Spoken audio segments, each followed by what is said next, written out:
call this guy my UMass undergraduate, and that is in most of our studies.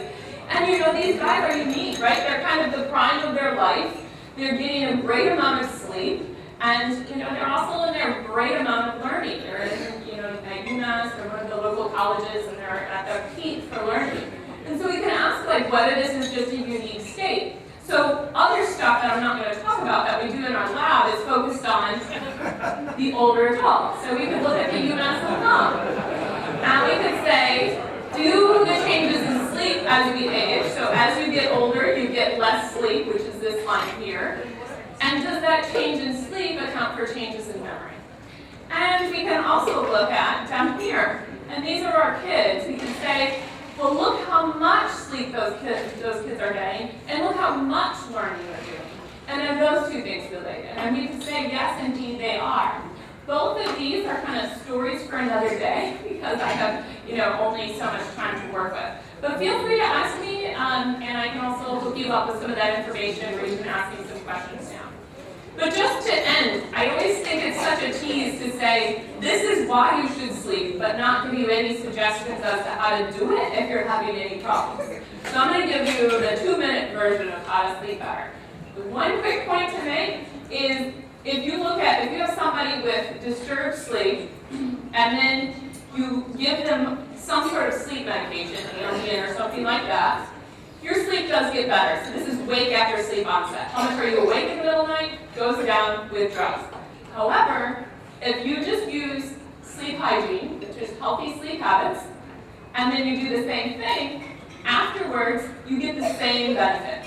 So practicing good sleep habits can be just as good as pharmacological interventions, drugs, to make you sleep better. So here are some of those good sleep habits. For one, exercise. So exercise does improve your sleep. Just make sure it's not too close to bedtime. If it's too close to bedtime, your body temperature will go up. And yet, when to get into slow wave sleep, you need to be at your daytime low body temperature. Okay, so that means exercise, but not too close to bedtime. Band. This is the obvious one. Don't drink caffeine or eat caffeinated foods near bedtime. Also, don't use other forms of stimulation. Sometimes watching TV or just reading a novel before bed can be sufficient to stimulate you. Or this is the unfortunate Apple trying to counter my point, who invented the iPad just to keep you awake at night. Don't do that. Consistency. So your sleep will be better if you maintain a consistent sleep pattern. So go to bed plus or minus 1 hour every night, even weekends. That's a tricky one. D stands for vitamin D, and also melatonin, and those things are influenced by sunlight. So that means get exposed to the sun during the day will help you fall asleep at night. Our problem in general in our society is to go into a conference room that's dim. That dimness brings out our vampire hormone, melatonin, and makes us sleepy. Being sleepy in the middle of the day makes us not sleepy at night. So this means open the shades in your office, get sunlight, and step outside whenever you can. And the final one is environment. Obviously, we want a quiet place, but also I told you might want to have a cool place because your body's trying to get to that daytime low temperature. So those are just some quick thoughts as to how to sleep better, and I'll just show you this while I take whatever questions. Yes, Andrew. Has there been any research done with people who have been deprived of the day-night sequence and how their sleep patterns might change? Yeah, so some of what this is, that makes me think of shift workers. So there's been a lot of studies on shift workers and what exactly variations you should do, how many days on and off, or how many hours on and off should they do, and because they all are variants of the day-night sleep. And the biggest thing that comes out of that is consistency. Whichever patterns you can find that allow them to maintain some consistent day-to-day schedule always works the best. And that gets back to what I was trying to say about the two processes that drive sleep. It's not just your body clock, but it's also that sleep pressure. So if I were to just nap this afternoon, I would have a hard time falling asleep tonight because it might be my body clock telling me it's time to go to sleep, but my sleep pressure says I don't need to go to sleep, I just slept. So when you keep in mind that those things go hand in hand, you can see why any variance would cause problems in that rhythm, and why we can't stay asleep at the middle of the day. Yeah. Does it help to You've got it. I know just what you mean. So your point is, do I need, when somebody says sleep on it, would a nap be sufficient? And in fact, we've shown in our lab that naps are sufficient. So you can get a lot of these benefits from a nap, but we're just saying you can get more benefits from more sleep. So the naps are good. In fact, that brings me to what we've done in the little kids, is we've asked whether the naps are necessary in preschool kids. Do preschoolers need to nap? A lot of people are arguing if it's going to be publicly funded preschool education, universal preschool is what Obama has pushed for. Should we allow naps when now the taxpayers are paying for preschool? Our studies show that in fact we should. When we didn't let the kids nap, they lost 15% of what they learned in the morning. When we had the kids nap, they protected their memories perfectly. So that really says naps are indeed good enough. Another question is, so all of these different parts of sleep, like REM and SWS, are different. But is there any one that is the least or most helpful, or are they all good in different ways? That's it. So I would say they're all good in different ways. Or you could say, is one better than the other? I'd say it depends on what you're looking for. So for my college students, when they say, like, how much should I sleep? And I'll say, at least get those first 3 hours. So that SWS, the slow wave sleep, happens early in like the first third of the night. And that's when you're processing the vertical. That's when you're processing me telling you that lecture or you reading the material in the textbook. And that's really the kind of sleep they want for doing well on their test the next day. Yes. Can one sleep too much? I think that's possible. What actually happens when you tend to sleep too much? So for the most part, you can't sleep too much because you lose sleep pressure. So I said the two things that make you sleep are your body clock and your sleep pressure. You lose sleep pressure after a while. So theoretically, a healthy body should not sleep too much. What was the second part of your question? Well, I was going to ask you, if you can sleep too much, what does it do brain-wise? Theoretically, if you're sleeping too much, it's either because you're sleep deprived, and so what it's doing is making up for the sleep stages you lost in that missing sleep, or you keep cycling between that REM and stage 2, REM and stage 2, which at some point is going to, diminish returns. If you keep going out that way. You don't get more slow wave sleep because you've had that, and now you're just cycling between that 2 and REM. So, and then at some point that's going to get less useful theoretically. Thank you. I should probably switch to the point. Sorry, I didn't want to bias to this side of the room. In the corner. Why do people want to sleep more when they're depressed? Ooh, that's a great question. So other data that I don't have in here, we have shown that oversleep, you process your emotional memories. And so that's the other way that phrase sleep on it has been used, is when you're really depressed or when you're emotionally burdened. Some people either feel the need to or be driven to sleep. And we say that oversleep, particularly REM sleep, you're processing all of your emotions. And I think that's why you come back refreshed, so to speak. You have a clean slate for your emotions. You've taken the emotional memories, move them to other parts of the brain, and you have a clean slate for new emotional events to happen and bother you less. So I think that driving to sleep when you're depressed is related to this function of sleep. I also think what we've argued is that when you experience trauma, there's a debate as to whether you should keep people awake, prevent them from remembering what just happened, or whether you should get them to sleep. And we've said that if you experience severe trauma, there's a benefit to that biological response of insomnia. What happens after trauma? You witness an accident, you usually go through insomnia, and I actually think that's a healthy response because that's actually a severe emotional memory you don't want to remember. So that would be a case where I think that insomnia can be somewhat protective. Yes? What about when either pets are asleep and they're twitching like crazy, or people kind of stir in the night and might say something? Or Yeah, so now you are sleep scientists, and you can tell me, is that REM sleep? Your dog wiggling his little feet. I heard somebody no, and the no is because you should not have you should not have muscle tone during REM sleep. So we always look at little Fido wiggling his feet, or he's dreaming of playing with his friends at the park. And that's probably not the case because he should have no muscle tone if he's in REM sleep and having those creative dreams.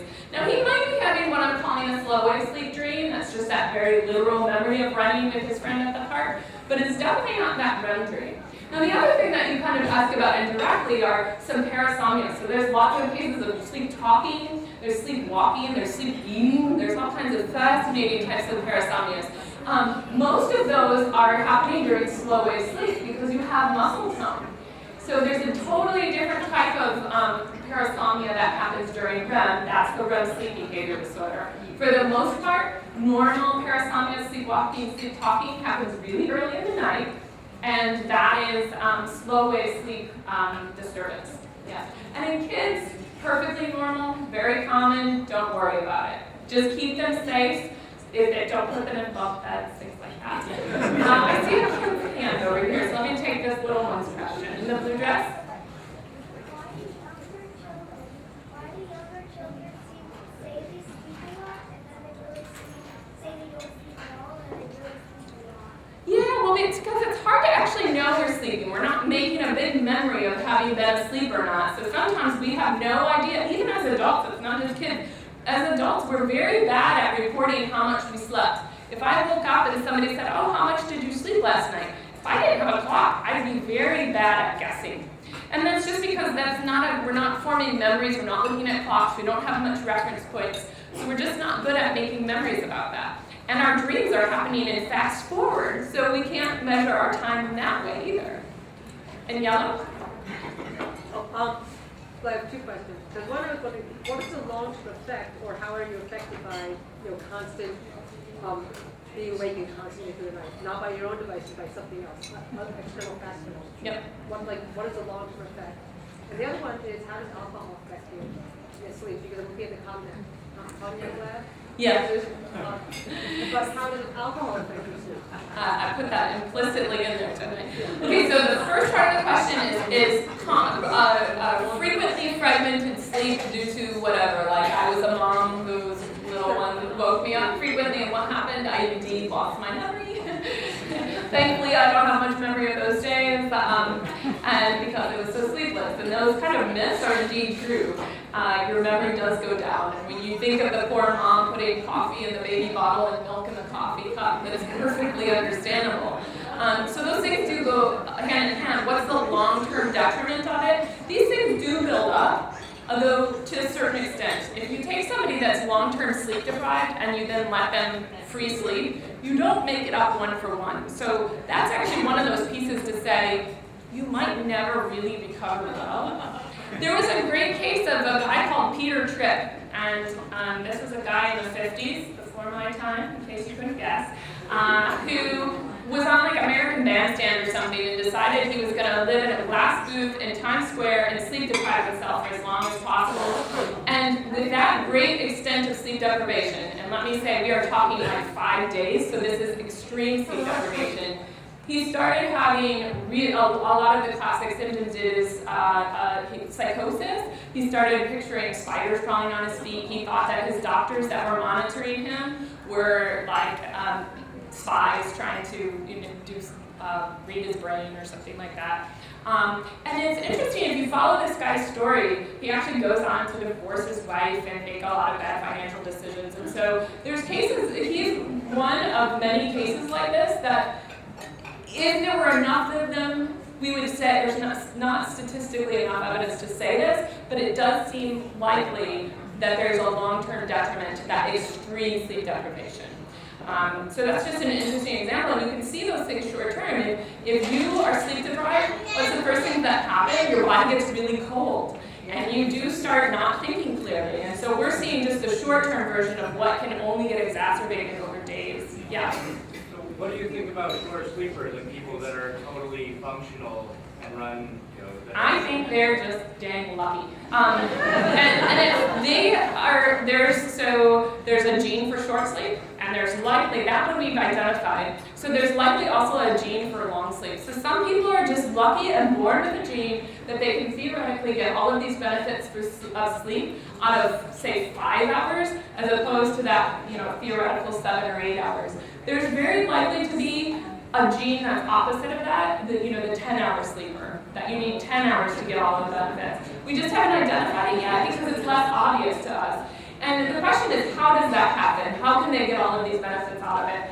there's theories that perhaps they play and fast forward, perhaps that even further fast forward, perhaps they're more metabolically efficient. But there's also some people in our field that would argue that those short sleepers are actually not getting all of the benefits. So the jury's still a little bit out on that. In the back. What about middle school students? Like, you said that preschoolers had to like take a nap where they would forget their lessons. Yes. What about middle school? So I will not be the one to get up here and argue with Amherst Regional Schools that we need to put naps in the schools, so I might argue with them about something else. So we could all benefit from a nap, but we can, as adults and even a middle schooler, we're not going to get as much benefit out of them unless we can do the naps regularly. And that's because as adults, if we nap just intermittently, it's going to make us sleep poorly overnight. And so whereas kids can insert a nap and not really compromise their overnight sleep, if you inserted a nap in your day, you probably sleep worse overnight. So all in all, you're probably not going to gain much from it. But if you want some short-term benefit, it's definitely going to help you.